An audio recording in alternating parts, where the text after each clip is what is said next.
Now that we've aired out all of our past drama that shouldn't be recorded, Yes. I got another episode of Live in the Record Room. I'm with one of my oldest and dearest friends, Dave Hunter. What's up? How y'all doing? Chilling, man. Thank you for coming through. It's always a blessing and a pleasure whenever you come through town. A hurricane. Yeah. A blessing and a pleasure and a hurricane. You know, Yeah. I bring the shit show. That's right. So this is a bit of a special episode. It's an interview.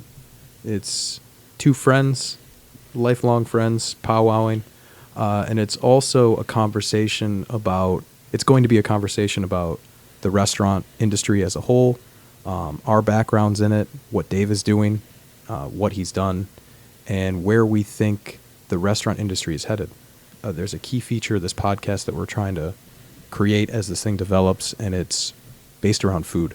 A lot of the co-hosts that you guys have already heard are either actively in the restaurant industry or have worked in the service industry, and we're all foodies, whether front of the house, back of the house, it doesn't matter. So we want to put on local food, and I think this interview is sort of going to catapult that narrative. So with that, I want to introduce Dave and some of his accolades.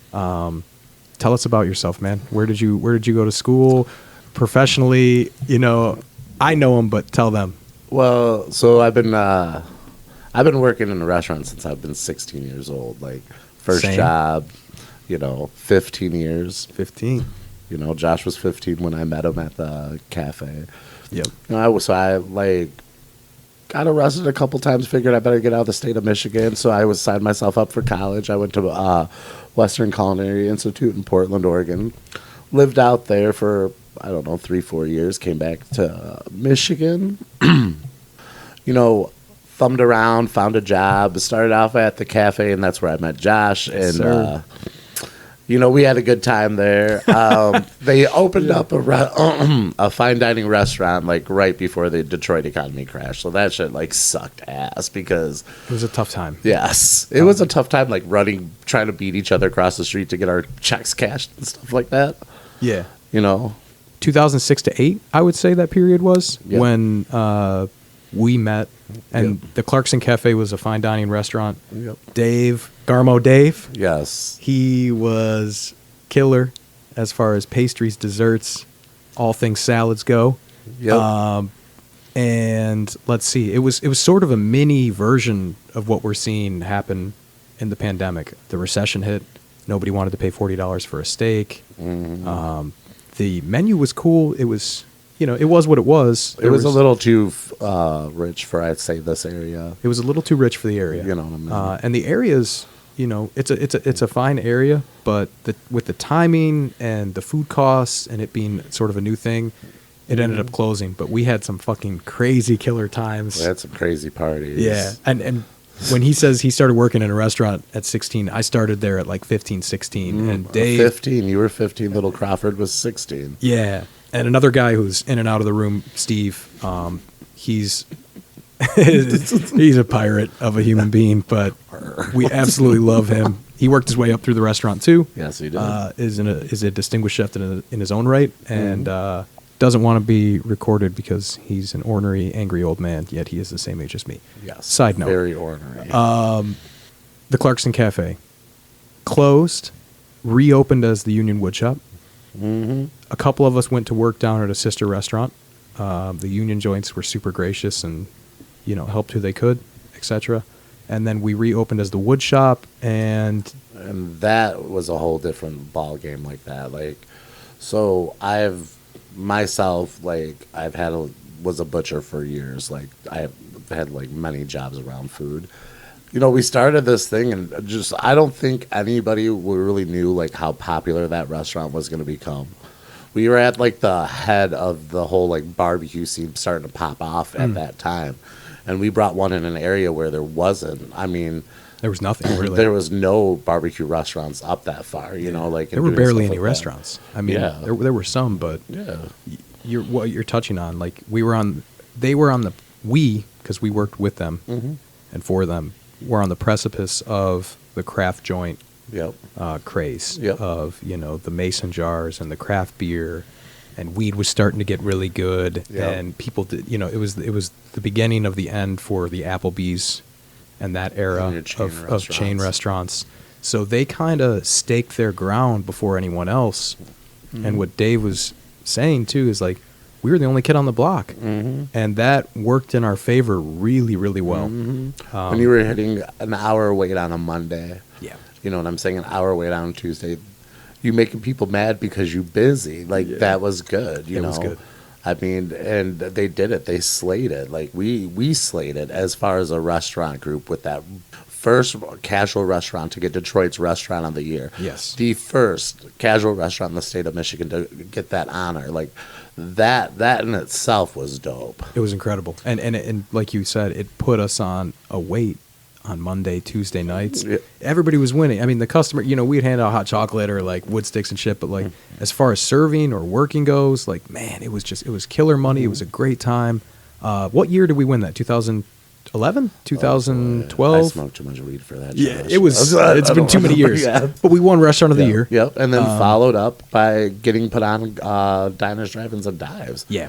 And that took us to a whole different level. We had to build a bar upstairs for the customers to wait, and Yes. that went from Local busy to crazy busy.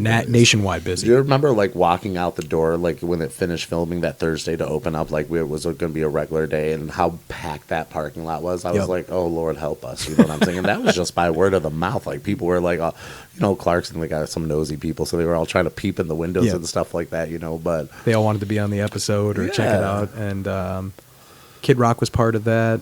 Guy Fieri came through. And from there, it catapulted us into a level of busy that few restaurants have experienced. yes. It was a small town, big time barbecue joint. That hour wait that Dave was talking about went to like 3 to 4 hours very quickly.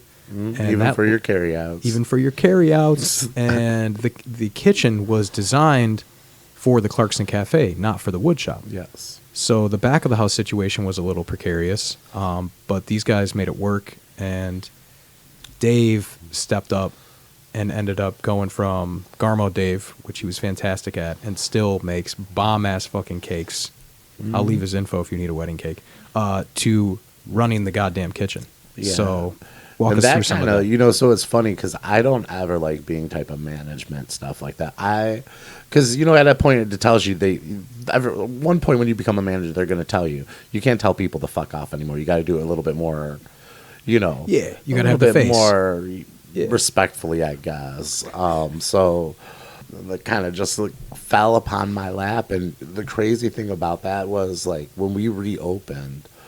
So when I left the cafe, I was making, I think, about $14-15 an hour, right? Mm-hmm. When we reopened, because money was so tight, because when they called me to come back and was like, but I can only pay you this. And I was like, hey, listen, I ain't doing anything anyways. I was just drinking my summer away, you know? And we had a tight-knit group, too. Yeah, and a very, was a very restaurant cool family. people, very family. Like I said, 15 years with you, Yeah. knowing this kid and watching him grow up. You know what I'm saying? Yeah.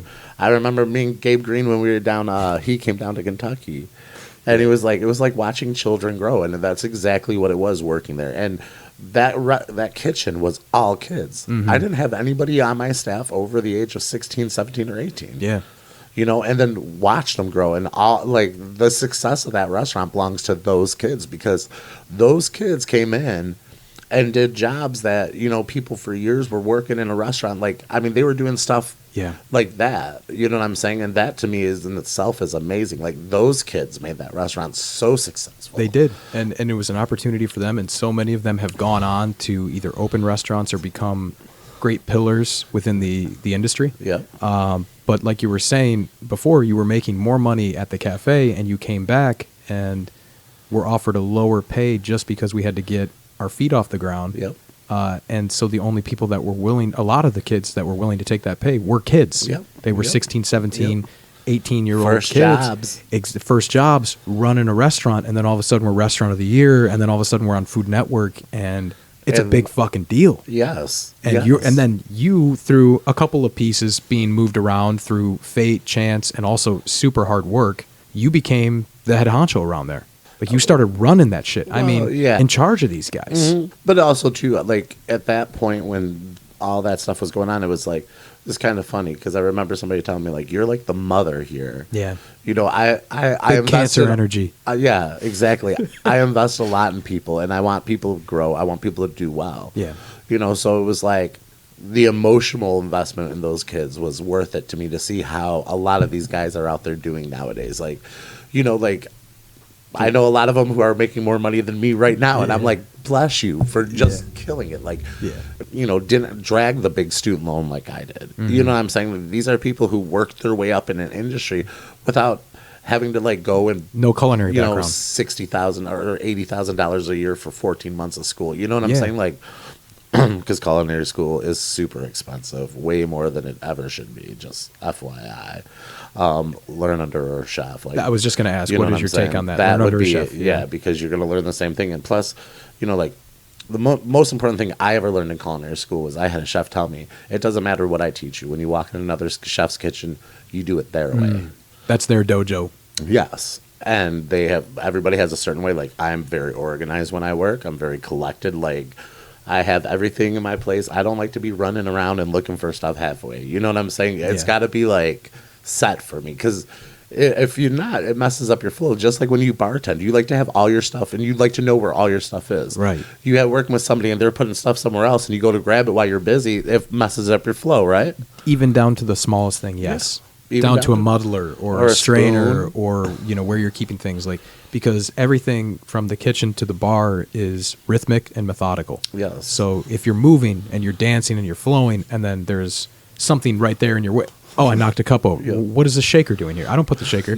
Oh, well, I just said, you know, the bar back set it up this way, or the bartender that I don't work with on Tuesday set it up this way. Right. It's like, no, you don't fucking. And then you seem maybe a Yes. little more OCD than you actually are, but this is your craft. It's and not you're- OCD though. Yeah, it's you're like stop fucking with my shit. Yeah, Like, stop listen, fucking with I my put shit. it here for a reason. Yeah. I'm going through that right now in my current job right now because we hired another chef, and I never ever use the title chef in my life for myself. Mm-hmm. Like, I love like making food.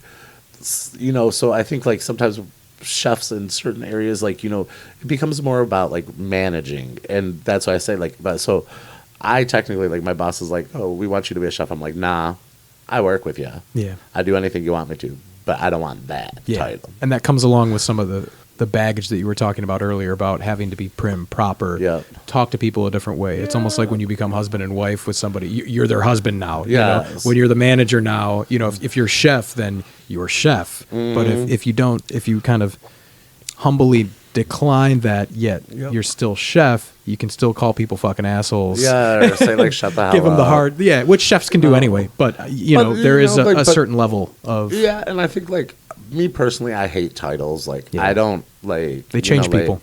Yes, very much so. But I'm like, I'm a part of a team. Like, if if I can't be part of a team, so we all equal. Like, you know what I'm saying? Like, from me down to the dishwasher, we're equal. If that dishwasher's backed up, I might take my little chubby ass back there and go scrub some fucking dishes. Yep. Because at the end of the day, the title chef in itself would be nothing if you didn't have that dishwasher. If Absolutely. you didn't have your bar back. If you didn't have your busser. Yeah. And a lot of times people overlook, oh, that's not like really a job anybody would want to have, but it's the most important key jobs in a restaurant. Yep. Like, because anybody can come in and copy a recipe off a line and put it on a plate. You know what I'm saying? Like, I mean, for real, in a basic, anybody can do that. Yep. You know what I'm saying? But if you can't keep a good team base, your restaurant's never going to go anywhere. It's going to fall. It's from a line to a bar to, you know, Yeah. down to the dishwasher and the Yeah. busser. And it's like, it might be cliche, but it's so fucking real. And anyone that's been in an industry knows that, like, just imagine it as a machine. If there's a gear or, you know, a loose nut or Yeah. bolt, then the fucking thing's going to fall apart. Well, you always have a couple loose nuts in a restaurant. I mean, you know what I'm saying? There's always some of them, you know. But it's it's like an island of misfit toys, man. Yes, I think yes. Eric Line said that. Yes, and it's the greatest job to work in because you have a lot of people come and go, and this is one thing why I've always loved a restaurant, is because because you spend this time with these people. There's like a family there. I mean, every restaurant I work, I have a family. You know what I'm saying? But you get to learn different people. I mean, you have the crazy peoples that come in and hire because we know we don't drug test. Most restaurants have Yeah. never drug test. Yeah. And Fuck that shit. You know what I'm saying? Yeah. Fuck that shit. If you can do your job, and this is just public service announcement, if you can do your job and you're functioning and you don't need help, it's none of anybody's fucking business what you do. Mind your business. Mind your business. Yeah, And I yeah. saw a study too, like a couple of years ago, and they were like, it was an article, but it was based off of an actual like case study, and they figured out what industry smokes the most weed, and of course it was the service industry. Yeah. Like bar none. Weed makes food taste better. It relaxes your chefs. It makes servers smile at fucking assholes Yes. for 8 hours, Yes. 10 hours, 12 hours. You have to if you work in the front of the house. It's some I don't Anthony know how Bourdain anybody shit, does- man. Yeah, I don't know you how gotta anybody can smile work and in- wave, bro. You know, being a former server and stuff like that too, I'd go and blitz all the time. Yeah. You know, just because, you know, you have somebody get up in your face yelling at, oh, like look, Linda, calm down. Linda, You know, the because- old Karen, Linda. You know what I'm saying? No, I front of the house, back of the house. This is the conversation right now. And for those that aren't in it, like they're different worlds, and it takes different people to do it. They're equally challenging in a lot of ways, but the front of the house to do it. I'm not talking about like your server that just wants to fucking make I'm it through talking about the college. dying I'm talking breed about of people. servers, Yeah, I'm the talking about the people that lifers. do it, like the Yeah. charmers. You have to be able to read people and manage people and your own emotions in order to make money. If you're drowning, you're fucking drowning. You got to smile and wave. Whereas in the back of the house, you might be drowning. You can throw shit. Yeah. And you can fucking swear. You can yell. You can curse. But you also Unless you have an open kitchen. Unless you have an open kitchen. Yeah.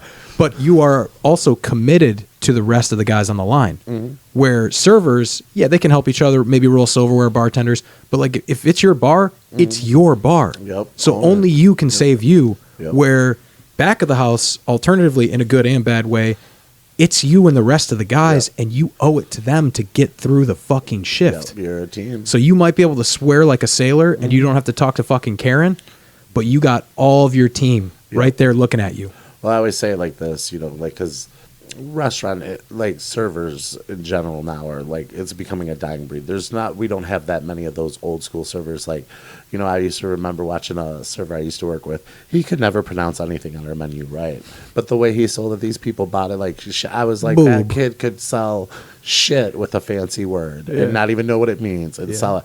And he was one of the highest paid servers we worked with. I mean, like literally, but it was like a performance. It's like when you are a waiter or you're a bartender, or you're a server, you're inviting people into your house. Yes, you are. So you're supposed to lead them through their experience. You know what I'm saying? And you have to learn how to read people, because you get your customers that like don't want to be talked to. Absolutely. Like, just give me this, here, give me my check, I'm out the door. Like, and you get those people, like, because you know some people aren't home trained when they go out. They're still like, I've been in the restaurant now for a long time, and still people are not home trained before they go to a restaurant. Like, you're absolutely right. And from that perspective, I usually approach my guests with that attitude of, I'm going to let you lead. Yep. I'm just going to do everything I can efficiently Yep. in a very calm way.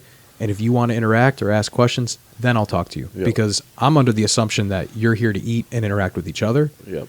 And that's the fine dining in me. Yep. That's the Clarkston Cafe, all black, Yep. ninja, don't be seen, don't be heard, just do your shit. Yep. And it works. And other people, like, you know, the Gabe Greens, and there are people with bombastic personalities that are going to push it on you till you like it anyway. Yep. They build up their own client base, but it really is a performance, and Yep. it's easy to like just minimize and undermine and just be like, oh, they're just servers, they ring in shit, or No, you know, it's oh, they're a one of the bartender, they hardest make a drink. jobs. And I'm not trying to go as far as being like, oh, I'm a, you know, whatever they call a craft cocktail, what do they call the mixologist? I'm not trying to go to that level. I'm just saying there is an aspect of charm that takes place with somebody who can make $400 versus somebody who makes $150. Yep. Yep. And it's a big difference on that too. It's a career difference. Yep. And that's why people don't get it. That's why when they were doing all that talk about like getting rid of tipping and putting it at a wage. Yes. And a lot of these servers out there were like, oh, hell no. Nah, Like I'll dip. I know they started I a would page dip. on that. You know what I'm Yeah. saying?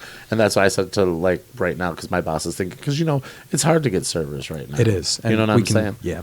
It's hard to get anybody right now, to be honest. But, you know, he's like, well, maybe get rid of The tips. And Yeah. that's a conversation that seems to be impending. Like a lot of these restaurant expos, their technology that they're presenting, these companies that are presenting are slowly, maybe quickly, replacing the human element of the dining experience. Like, oh, we can have a robot make those drinks. Yeah. We can have people bringing their food on a tablet, and we'll just have a food runner bring it out, and they'll make hourly. Like, it's slow. I keep saying slowly. It's approaching, and this is a great segue really into the current state of the restaurant, because we've kind of powwowed about where we came from, you know, the busyness, the greatness of the restaurant being, you know, a hometown place winning an award, and it won it based on the merits of the staff, front of the house and back of the house. And now with the current pandemic and the state of the restaurant industry, we have there's like millions of jobs open in the service industry. We've had lifers leave throughout the pandemic because of how people have acted, how governments locally have mandated certain things for better or worse. Yep, for either way. It's just shaking things up and defined a new era of the restaurant. So not just that, but 2 years before COVID hit, articles were being written about not being able to find kitchen help and stuff like that. You know, so this has been something that's coming, like more so with the upcoming of Lyfts, Ubers. Yes. You know, nowadays your OnlyFans. No, like that's you a great You know point. what I'm saying? And stuff like that. That YouTube's another one. You can make much more money doing that. TikTok instead videos. of being TikTok videos. Yeah. There we go. TikTok. Everybody loves TikTok. I watch TikTok. actually, the majority of kids nowadays say they want to be YouTube stars or TikTok stars. That's another like thing that I saw, like the guy because of the camera. Like, it's right there. You have the access to the internet. They idolize these, you know, the Logan Pauls, the Jake Pauls, the Bryce Halls type shit. And like you said, why go work in a fucking kitchen when you can video? You know, you can do the dumb fucking dance of the week and get 10,000 views. Yeah. So and there's money in it. There's money in it. I can't fault them for it. No, I wouldn't fault anybody for it. That type of thing is like, listen, like I'll say it like this: like my first restaurant job, I was paid $4.75. Yeah. All right. Wow. That's some Rudy's wages. I mean, well, there was the time too. Don't forget my old age, you know. But even when I was in culinary school, I was only making $9. So you're talking about a better part. That was 6 years.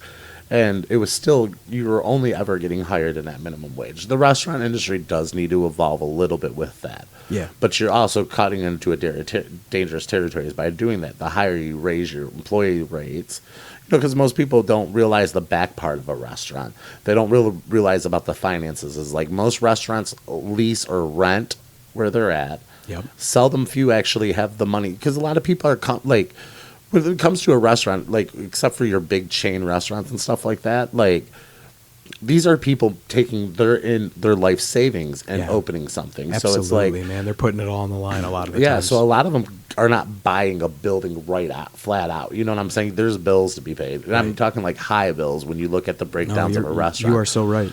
So it's like a dangerous territory. But yes, I personally, like I have always said it, I was like, the restaurant industry needs to evolve, adapt a little bit somehow, especially when it comes to making these jobs worth for these people.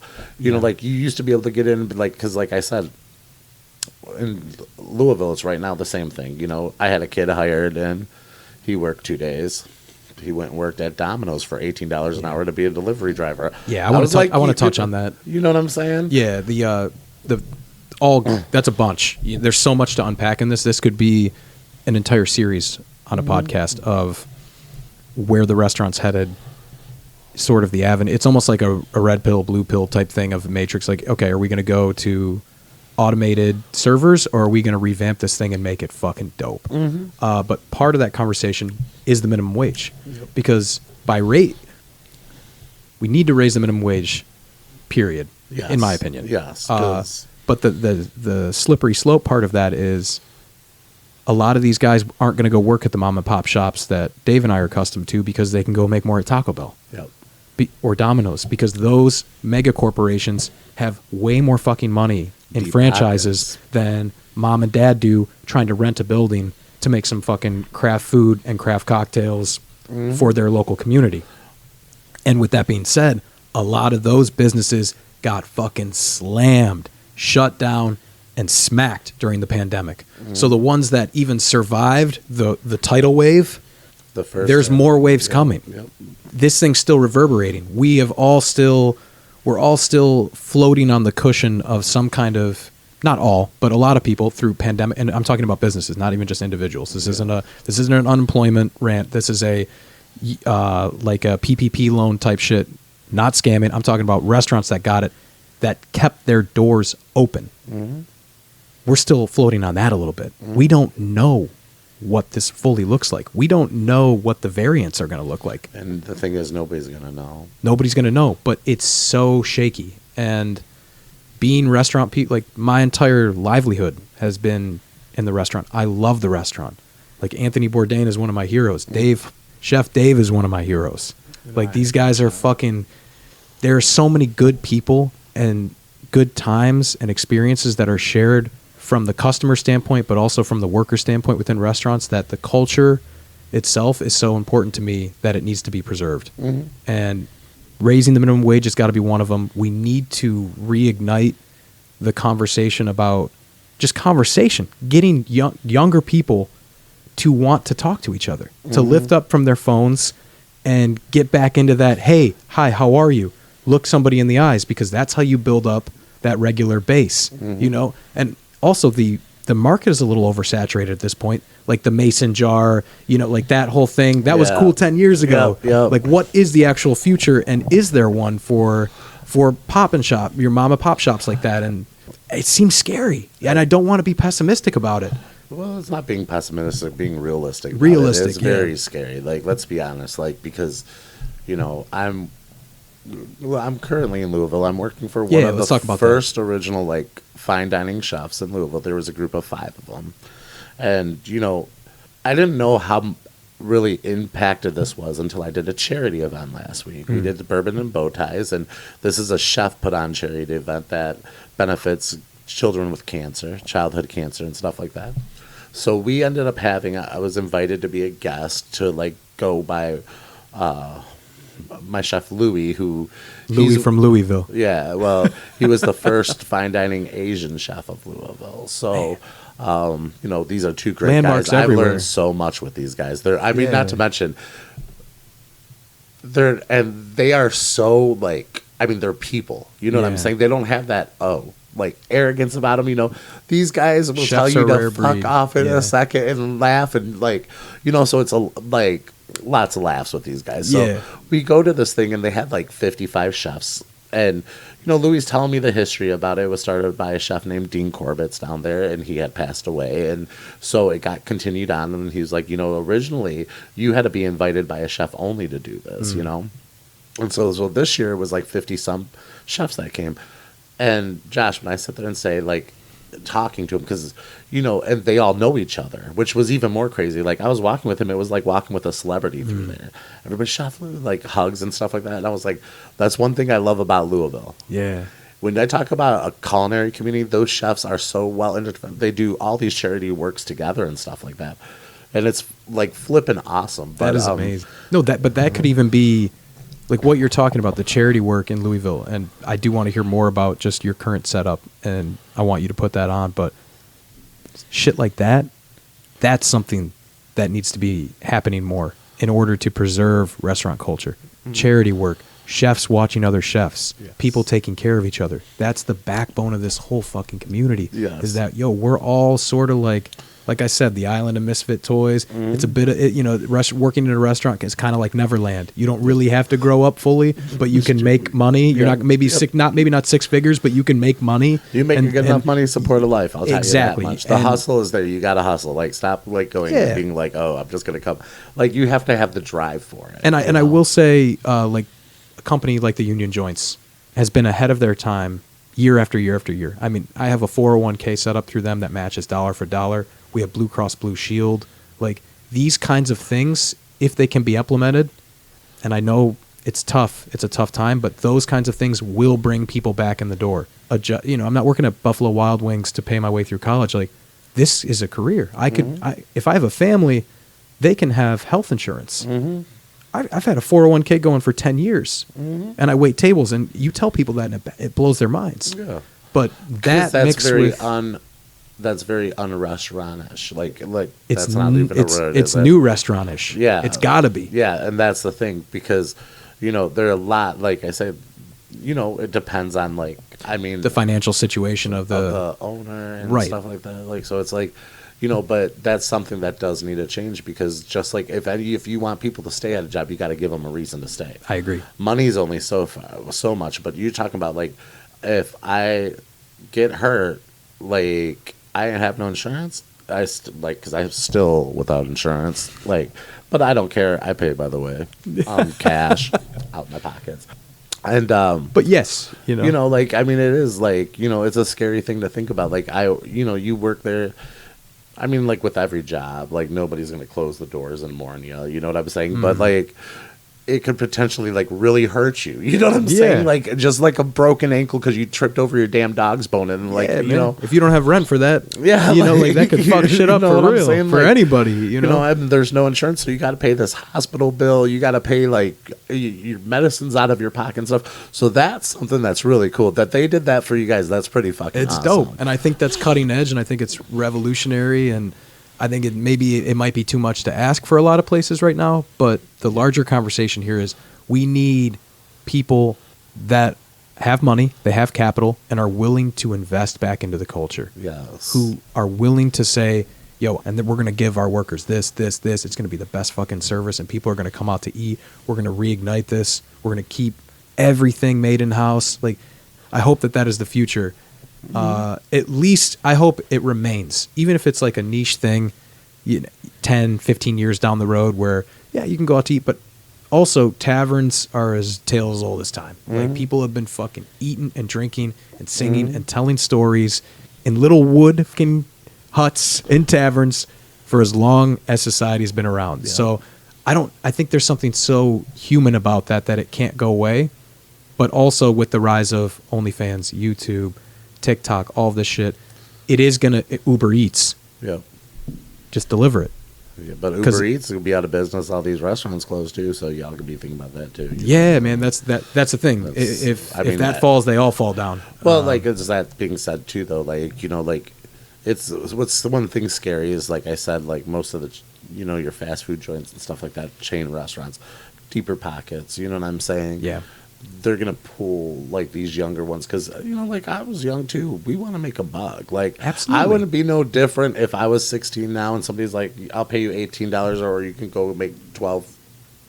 Yeah, here with a 401k. Yeah, and even with it, without it, but like, you know what I'm saying? I'd be like, I'm gonna take that 18, Bob, because I got weed to buy. Like, everybody wants to be like that when they're young. Like, and a lot of people don't go into the service industry thinking this is what I want to do for the rest of my life. No, most people don't. No, and that's the thing. So that the mentality of, no, I'm gonna take the money because I'm only gonna be here for 5 years.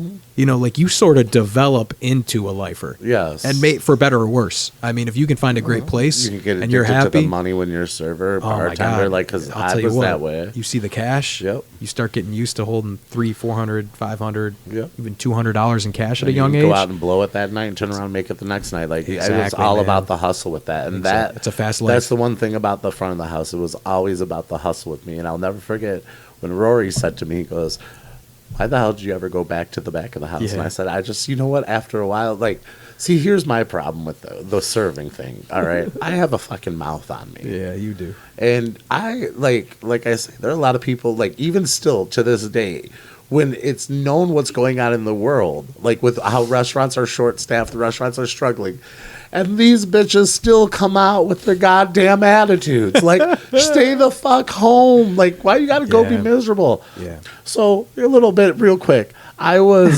So we were super short, like, I mean, I think we had about 3 servers. One woman, she's just this drunk and, like, a messy girl. So here I am on a Sunday morning brunch shift running food, right? Yeah. Taking orders, running food. And I bring these 2 women's omelets out. And this fat bitch doesn't look at me and stick her finger right in the omelet. I just set that plate down and walk away because I was like, not today, devil. Not today, Satan. I'm like, I'm like, I wanted to, like, I thought to myself, like, how fucking rude. Yeah, no, it's terrible. Put your face in that. You would think that people lightened up a little bit or, gained some sense of humanity after being locked up for like 14 to 18 months. But no, a lot of people are angrier and more shitty than ever. Yes. And it's like, how are you shitting on the person that has been at 50% capacity, 25% capacity, on unemployment, struggling to even get it, doesn't want to be on it, on underemployment, closed again through the holidays, reopened at 50%, only to goes, and then you're going to come in and be a bitch? Yeah. It's like, because they have no home staggering. training. It's, you know what I say, like, because one thing, like, I'll say this about American people is there's no self-awareness of themselves, and everybody fucking, like, if you could, like, videotape yourself and how you act toward another human being, I don't give a fuck. I'm not even talking about just going to a restaurant.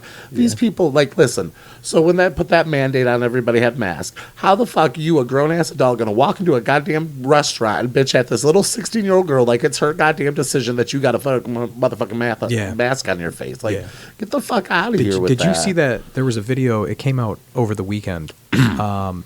17-year-old girl, anywhere from 16 to 21. I can't remember the age. Manhattan got attacked by three Texas like citizens over her asking for their vaccine. They beat this bitch's ass. The hostess. They beat her, like 3 people. Texas just needs to fall into the ocean. I mean, dude, they were in New York as tourists. Ugh. She asked, and they, that New York City has their own COVID thing going on right now. Every place Whatever. does. You're going out to, every place does. Learn it. Like, you don't have to go out to eat, and you don't have to go. But if you're going out with the intention to cause problems for other people, you're not just a dick. You're like the worst type of dick. You're a shitty dick. Yo, that was 3v1. You're like a dildo. Yeah. Like, you're a fake dick. Like, go the fuck home. I'll send you the video after this, man. It was astounding. Like, the girl, you don't see the part where she asks, but she is required. It's her job. She's a hostess. She's working through the fucking, all this bullshit. She asks for proof of vaccination, and they throw fists because she can't seat them. It's not her decision. That's what I'm saying. Yeah. Don't shoot the fucking messenger. What kind of adult attacks another person? Like, she's not making the rules. People are crazy nowadays, like, y'all man. people are high as fuck. It's like, scary. Something's wrong with you. Like, in your head. Like, people need to take a good... This is what I'll say about, like, the pandemic and stuff like that. And working through this stuff is... This, I mean, the fact that restaurant employees for years put up with these bitches coming in after church on Sunday because they repented, like, not bashing anything, because, I was raised strict Catholic, I right? know. Like, He's a J.R. Tolkien fan. Yeah, I have a real good relationship with God. He blesses me. Like, look where I'm at in my life. But how you going to go to church, and then come out and insult? Like, I remember Sunday mornings, I would dread it. I was like, I don't want to fucking deal with these fucking bitches on Sunday. They come in from the church. They tip you like your $4 in quarters or pennies or whatever else, but they just want to cost you. Like, like, just because you went and you need to go back and stick your whole head in the holy water, ma'am, and like drown a little bit before you pop the fuck out and come out and release your demons. The Sunday thing has always tripped me up because, it highlights the hypocrisy of certain people that are in religion, be it members or preachers, pastors, whoever's coming in. But a lot of those people have put in the money already in the basket, so they don't have any money for you, the sinner who's working a bar on Sunday that they're dining at or whatever, right? So they gave their money to God instead of the people that are struggling, trying to work. And then they're going to give you a hard time because for whatever fucking scripture, they either feel better or worse about themselves. I was either a good boy this week or I was a bad girl this week. No, because sinner saint type thing. Christians are fake as fuck. Like, not to bash everybody. We don't have to like to do we don't that, have to segue. That. But like, I mean, like, growing up like around this a lot, and I always say this, like, the number one commandment, thou shalt not judge, right? And you so much of that goes run rampant. Like, I remember I was standing out in Portland outside of college, and some like group of people walked up to me handing out dollar bills with Jesus' name on it or a face on it, and I was like, okay, this is odd, because and then sitting there and saying, like, talking to like us, and then like, you're gonna go burn in the fires of hell. I'm like, you're not God. Like, you can't tell people that. Like, right. You know what I'm saying? Like, but so like Sunday mornings, like, were always the worst because they'd come in and it was like they were raring for a fight. Like, what do you mean it's going to be 30 minutes? Like, I'm sorry, ma'am. I have no control over. Ma'am, can you please get up so that this bitch can sit down and have her coffee and like sit here and read her paper? I need that 75 cents way more than your family of 5 who are enjoying and laughing and stuff like that. I don't want to sit by children. Man, you are preaching to the choir. I've worked damn near every Sunday for the last 10 years, at least in the restaurant. Like I've never had a Sunday off. That's the day I work. So dealing with those people, it's just like second nature at this point. Yeah. And that's also a bigger topic, I think, is like, hey, have grace when you go out. Don't be a Seriously, dick. just be nice to Yeah. people. We're all fucking struggling. It's still going on. It's still going Just because on. a lot of people's lives have gone back to normal. It's not. For us, it's not. We're short-staffed. We're struggling. If you can get in, if you need a job, if you are on unemployment, go fucking find a restaurant. I'm serious. Help them out. Even if you're looking for a short-term thing, get into the culture. I've said this before. I think it's probably famously quoted. Everybody should work in a restaurant. Yes. Everybody should, because it gives you a slice of humanity that Everybody you can't should get work anywhere in the else. front of the house. Yeah, to deal with people. And let your aunt come in and with her, oh, I want my salad chopped. Like, bitch, you got a fork and knife on the table. Yeah. And I get that because, it's so funny because the other day at work, I was like, is this guy for real? So, like we do breakfasts and stuff like that. So I'm like, you can see we have an open kitchen. There's 3 of us here. We have a pizza station over here, 2 guys on the line. And then right now, because I lost another employee, I'm working on the expo salad, desserts, crepes, all that stuff. You got 10 arms. By myself. Yeah. And I am like 6 foot. I'm probably the heaviest I've been in my life. And my fat ass is running around in this hot ass kitchen. And this dude at the bar looks over, he's like, can you butter my toast for me? And I was like, and I was so thrown back by that because I'm like, you're fucking 50 years old. You can't butter your goddamn toast. We have toast butter packets. They're sitting right in front of me. You want me to come and grab your toast and butter it for you? Like, do you want the crust cut off too, dude? Jesus Christ. Like, I just say, like, people don't have no self-awareness when they go out to eat because it's like, I don't. if I've seen people like, and that's the thing right now, like I said, where there's a lot of ugly out there right now with that, when the people coming out to eat, it's like, look at the kitchen. Yeah. Take a look away from yourself and your feelings for a second. Look around you. Yeah. You see that bartender with the 5 tables right there? It's self-awareness. Okay. You see there's only 2 other people besides that bartender with the 5 tables? Yeah. Like, think about like how you're gonna act. Like, and if you're in a rush, I'm sorry, go somewhere else. Yep. Just drive through McDonald's, get yourself like an egg McMuffin, and go the fuck home with the coffee. Like, Yeah. Have some patience. Yeah, like be and nice. and spend some money, guys. Go out. Yeah, Seriously. spend the money. Like, we had so much luck.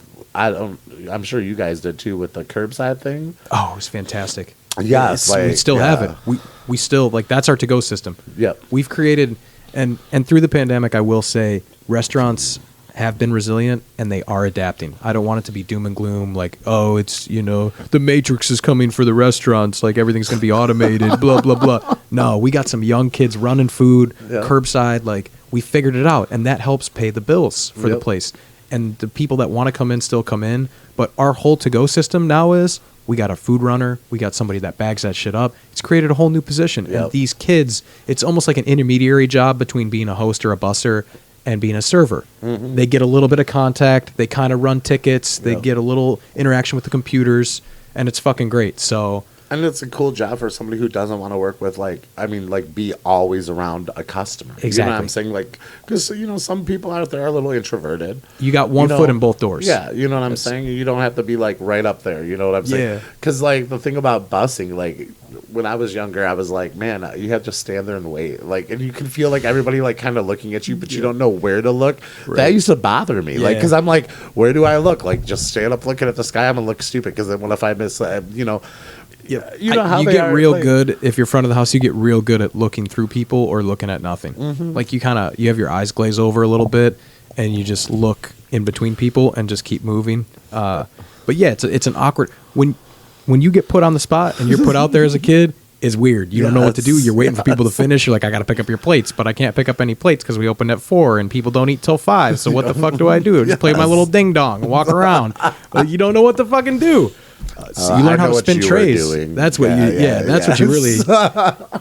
She knows. The fat one knows. Oh my God, again. Yeah, we got stories for days as far as It was a great place to work. It was a great. Listen, I say like this, like.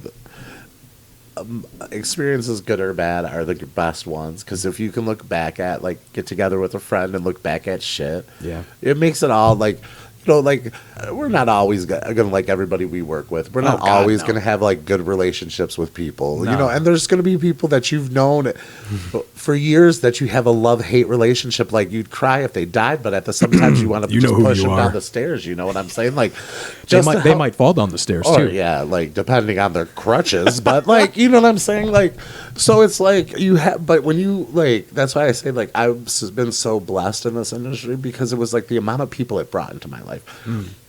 I sit there and I stop and think a lot of times about some of the people like, and I know some of the old heads that I worked with are no longer around. Yeah. Pre-social media, so I had no way to ever get a hold of them. I think about them still, Right. because it's like you come with a group of people and you put in this 50-hour work week every week.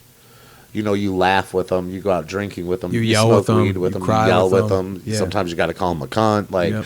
you got to do what you got to do. But at the end of the day, like you build these bonds, and it's Yeah. like a bond and a struggle that only somebody who works through that with you is gonna know. Absolutely. And so, like a lot of my best friends are people that were, it wasn't the childhood friends. Like I still have a few, but it Yeah. were mostly people that I worked with.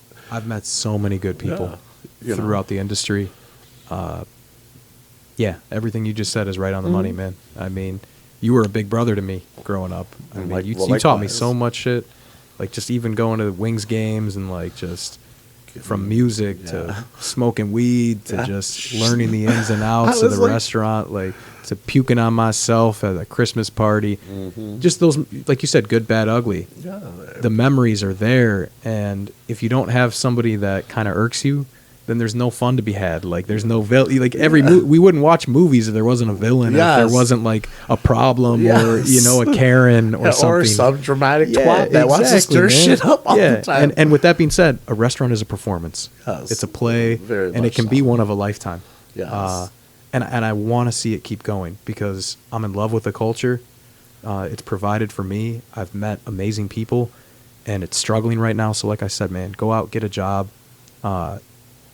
learn. You might find something that you're much more passionate about that you didn't know. Yeah. Like Dave, for instance, he makes the best desserts, bar none, of anybody I know. This man has run his own businesses. He's run kitchens. He's been in the trenches, and he's not worried about some fucking title or recognition. He just wants people to do their jobs, be on point, and he wants to put out quality product. And he wants to help people. Yes. So, I mean, the charity. Can you tell us a little bit more about the charity you just did in So- Louisville? So, like I said, the chefs in Louisville, they do all these charity works, and a lot of them do. It's for cancer, right? For kids? Well, the first one, the bourbons and bow tie was, but Yeah. like I said, that's when I figured out how actually bad this pandemic hit because, like, half of the shops out there had to close for the day to do this event, which was great. Like they made like a lot of money. This is a very big thing that goes on. I think the tickets are like $160 each. Wow. And they do a raffle. Couple courses. No, so it's pretty much a tasting. So you have like 55 chefs set up. Like, so there was like this big house. I've never been around super rich people all that often in my life. Like, so what I thought was the house was the damn, where do they hold horses at? Like Oh, like the stable? the stable, yeah, right? And we walk in and Chef Louis is like, we're working in the VIP section. That's where Ming, one of the chefs down there, was set up, and we were going just for like, we'll go hang out with them for a little bit. And we're in there, and it's like, this is the guest house. I was like, guest house with an elevator, and then I was like, whose house am I at? And so basically, it's some basketball player in Louisville or whatever. So I don't really know too much about it, but like, and you pretty much like, it's the ticket includes the food, so all the restaurants have a little table set up. So they had like 2 huge tents, a bunch of local alcohol companies there. So they were doing cocktails and drinks and stuff like that. So, and it's funny because we walk up to this young guy, and like I said, Chef Louis, who's very well known down there. He's like, Chef, come here. Will you try my dish? Yeah. And I mean, it was one of the better ones I'd had, but just because Louis was like, dude, that's really good, this kid's smile on his face, 'cause he couldn't have been more than like maybe 26, 27. Yeah.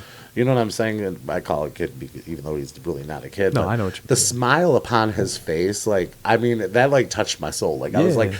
he was just like, because he was so proud of himself, and that acknowledgement from him, you know. So Yeah, to have somebody that you like revere yeah, in you know your what in I'm- your craft yeah, tell you that you're doing well. yeah. It's validation. I And, mean, you because know, it wasn't like a judging thing. We were No. just hanging out and eating, and it's not drinking, an ego stroke. You know what I'm it's saying? just Yeah. it's just confirmation Yeah, that hey so man, you're on the right we path. were just out there to have a good time, and just the fact that he had asked me, he's like, you know what I'm saying? But Yeah. the smile, like, Yeah. I mean, it was such a genuine like happiness, you know. And when I love somebody to see gleams people like that, passionate like, like you know that, what I'm too. saying? It's Yeah. like, this kid's gonna be good. Like, Yep. You can know- see them, man. You know what I'm you can saying? see the Yeah. gems, like where you're like, that's the one. Yeah, like that. Thursday before I left, because my chef Mark Ford, he works at Anusha's Bistro, which is his fine dining restaurant in the front, and so the parking lot. So there's a standalone building, and then my restaurant that I work at is called Nushnash, and it's in like there's a man. I should not have got this fucked up this weekend. What if it was like a strip mall? Yeah. So yeah, so we're in there, and he's like, you want to go do this apron event with me? And I was like, yeah. So apron is a really good like charity they have down there. It's a local charity, and what they do is they go out and make money for independent restaurant workers. So for somebody like you, myself, right? So if I broke my knee or broke my leg, the bills stack up. I can't work. So all I'm doing is falling behind on work and money. Oh man, that's amazing. They give you money to keep you That's out amazing, dude. from anything to lose. They'll do stuff to make you. Can you shout that out one more time? What is it called? Apron? Apron. Yeah, it's and I'm think, gonna link it in the description. and I think it's actually like even bigger than just Louisville. I'm not 100% sure because like I said, I've only been there like 3 years now, but like doing That's these things is incredible. kind of like getting more and more now. Like because I wasn't. Jeez, it just like gives me chills, like Yeah. hearing shit like that. So they did it at Maker's Mark Distillery, right? So that Yeah. was even the best part about that was I got to go there and do the same thing, walk around, drink, and eat. We did our thing. I mean, it was just great. But what blew my mind was I'm sitting there, and Chef Mark's talking to the guys because it's his dish, So he's talking to people as they come up, and he's like, "Oh, where are you guys from?" And I was like, "Detroit, Ann Arbor, Detroit," and I'm talking about like 10 groups of people. And I was like, damn, they're like, oh, we come down because it's, I forget what, bourbon tasting is the name of the event that is. It's just Maker's Mark, like they kind of like conjoin with Apron and then all that stuff. Maker's So, Mark presents. yeah. So, I mean, it was like awesome. Like, I was like, this was the coolest thing. And not to mention, it's absolutely gorgeous there. Like, That's you want to dope. talk about like absolutely gorgeous. And, bourbon and good food, like I mean, Yeah, man. But to come like 6 hours for that, like that actually shocked me. Yeah. Like there were so many groups from Michigan, the people from Tennessee. I was like, And I want to shout those people out too because like we kind of harped on the Lindas and Karens and the shitheads of the customer base, but there are some really dope people out there that Hell keep yes. doors open. And please don't forget about us. Keep coming out. Like give us a second chance if someone did something wrong, but like make those drives, man. Yep. Come out for Yep. these events Yep. because they support people in more ways than like Apron. Yep. Fundraiser foundation type thing, or Kids with Cancer and charities, which Dave is just killing down in Louisville. Like, just make the drive to your favorite restaurant. Like, if That's- it's an hour away, yeah. come out, check us out. I always say like this: I'll go an hour and a half if I go to some place and there's something there I crave. yeah, Same, Because man. every restaurant makes something No better than the inhibitions rest. You here, know what yeah. I'm saying? And listen, being a baker and being like quote unquote chef, like Yeah. I can make it. But sometimes you just don't hit that note that they have. And sometimes you just don't want to dirty that many pots in a kitchen. sometimes I got to drive out to Ann Arbor for ramen. Yeah. I got to go to Slurping Turtle. You gotta go. Shout out to them. Check them out. Yeah, yeah. you If you have gotta a go. hankering, like, and I know people have that shit, like, go is what I'm saying. Spend the money. Help Yeah. help everybody. Get it. Like Get your dude, fix. Like it's cool. I mean, I always think that too. I have a friend who makes the best old fashions. every time I go, if she's there, I walk and sit at the bar. Yeah. You know what I'm saying? Because I was like, that type of service you get from And somebody. that's the type of shit I'm talking about right Yes, there. like, it's as you- simple as that. I'm talking from bartender server perspective. Yo, make a recommendation. Yes. Smile a little bit. Maybe go hit the Sell. joint outside. Sell. Sell. Like I work with people who are like, all right, well, this is $8.50 plus that. All right, well, if I can sell this and that, boom. Also, this is my favorite thing. Suggestive selling. Suggestive selling. You should and then from always the other be- perspective, you Somebody had like something myself, unique, yeah. and you're willing to drive 45 minutes for it. Yep. And if you can mix in charity or any kind of community, outreach program or anything that's going to help people, even like, for instance, Dave and I were talking about this podcast. Like, there are so many podcasts out there that just like to bicker and talk about drama, and there are a lot of restaurants that do that too. They get lost in the fucking sauce and think that they're, that they lose sight of the bigger picture, right? Yep. The lights are too bright, the wall, this, that, Yep. that. They focus on the small things. But a platform of any kind, be it with Maker's Mark, doing shit with Apron, or just simply sitting down talking about the restaurant industry and putting on a local catering business or featuring somebody's food and tagging that business in it, it's helping. You're creating a sense of community. And I think there are two main avenues through which we have traveled throughout this pandemic, and one is division and one is coming together. Yep. And it's the same thing you see with like shit like Katrina and all kinds of events that cause a stir in life. You either become more human or you act like an animal. And we all need to be a little more human, a little more forgiving, a little more kind, a little more generous, and get the fuck out there and help each other out. If you put me on, I put you on. It's that pay it forward shit. We're here to carry each other. We're here to carry each other. That's it. And I think a restaurant is maybe like one of the most prime examples of a vessel that does that. Yep. You carry each other. Lots of restaurants, like, I mean, They help shout out to people out. all the restaurants that like give and charities. Like, shout out to the vendors who like give stuff so we can donate. Yeah. You know what I'm saying? Like, I mean, that's like one of the greatest things is like using, I mean, even regular people, like when I go to a restaurant, like I'm always on my Instagram tagging them at it. So, so people that I know can see this is my place. Like, Right. come here and eat. Like, I'm not lying to you. I'm a big boy. I know good food. And you're respected You know in what the I'm in the saying? food community. Yeah. Like, so people are gonna fucking check that shit out. Yeah, but I mean, it's just that. Like, I mean, that's how it's all word of mouth by me. Like, I'm not going for just because of the signs and stuff like that. Yeah. But you tell me, I watch my social media page. I'm like, that looks good. That looks good. Yeah. Okay, I know where I'm going on my day off. Same, man. Like Same. I took my mom the other day. We drove like 45 minutes. I was like, we going to get some grub. Yo, this dude showed up with Super Chiefs Coney dogs before the pod today. Hell yeah. Come on. You ain't never had a Super Chiefs. You need to get You out need to there. get there, man. Get out there. Like, I do love me some Lafayette, but Coney I dog would reviews say- incoming. I know. No, Super Chiefs is tough to beat for real. Yep.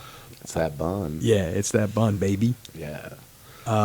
Dude, it's been a pleasure sitting Hell down and yes. talking with you. It's been a pleasure seeing your face. You I know fucking- that? every I miss time your you come fucking through face town, every man. now and then, you know? It's a blessing, and it's a hurricane. Yeah. For most people's livers, it's a hurricane. Yeah. We get it done. We do the shit. Absolutely. I'm going to link up his restaurant, any kind of catering or businesses that he's offering, and any restaurants that we've talked about. You can check out in the description and links below.